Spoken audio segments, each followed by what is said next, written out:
ছাদ বাগানে সবচেয়ে কমন আরেকটা সবজি হচ্ছে বেগুন। সবাই আমরা কিন্তু এক দুইটা হলে বেগুনের চারা করি।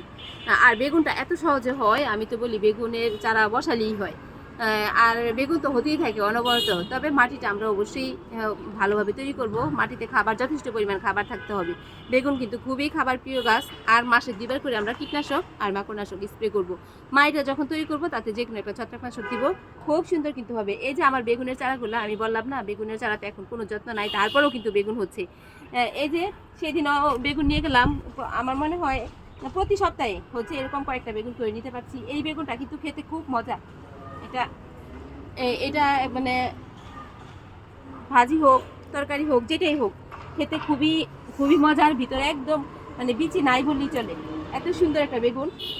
তো আমি হচ্ছে আবার সামনে যে সেপ্টেম্বর মাসে হলো আবার বেগুনের বীজ থেকে চারা তৈরি করব, করে হচ্ছে আবার নতুন করে বসাবো। কারণ সামনে আবার যখন রোজা আসবে, রোজাতে আমাদের সবারই বেগুনটা খুব বেশি লাগে। নতুন নতুন চারা খুলে নতুন নতুন চারাতে খুব সুন্দর কিন্তু বেগুন হয়। সবাইকে বেগুনের বীজও দিব আমি ইনশাল্লাহ। কৃষি গবেষণার যে বীজগুলো আছে সেগুলোই দিব।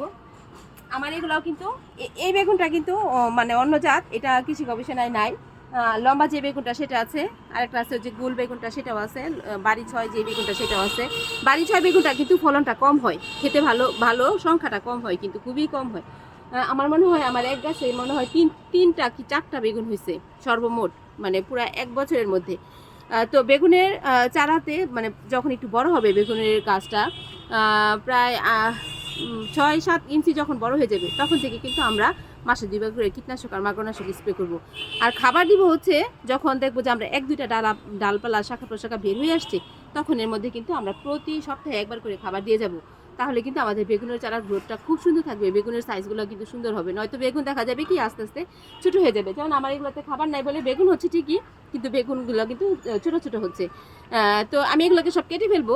এই যে সেপ্টেম্বর মাস যখন আসবে, তখন আমি এগুলোকে সব কেটে আবার নতুন করে চারা বসাবো, এগুলো রাখবো না।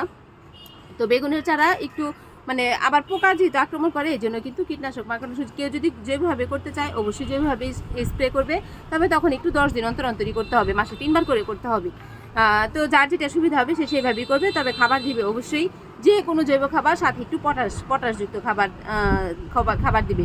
আর যদি জৈব খাবার কারো শর্ট থাকে, সেক্ষেত্রে পটাশের সাথে একটু ডিএপি মিক্স করে হচ্ছে 2টা পানিতে গুলিয়ে দেওয়া যায়। আবার সামনে যেহেতু শীত আসতেছে, শীতে কিন্তু অনায়াসে যে আমরা সর্ষে খোল ভিজাই। সর্ষে খোল তো খুব কমন একটা খাবার শীতের সবজির জন্য, এবং খুবই উপকারী একটা খাবার। খুবই সুন্দর হয় গাছগুলা। সর্ষে খোলের ভিজানো পানি আমরা দিব, গোবর সার দিব, ভার্মি কম্পোস্ট দিব, এগুলো পাল্টে হচ্ছে আমরা গাছে খাবার দিতে থাকবো। মাঝে মাঝে একটু পটাশ দিব, তাহলে কিন্তু বেগুন গাছের গ্রোথও ভালো থাকবে, বেগুনগুলোও ভালো থাকবে। আমরা নিয়মিত কিন্তু বেগুন নিতে পারবো বাজার থেকে, কিন্তু কোনো বেগুন আমাদেরকে কিনতে হবে না।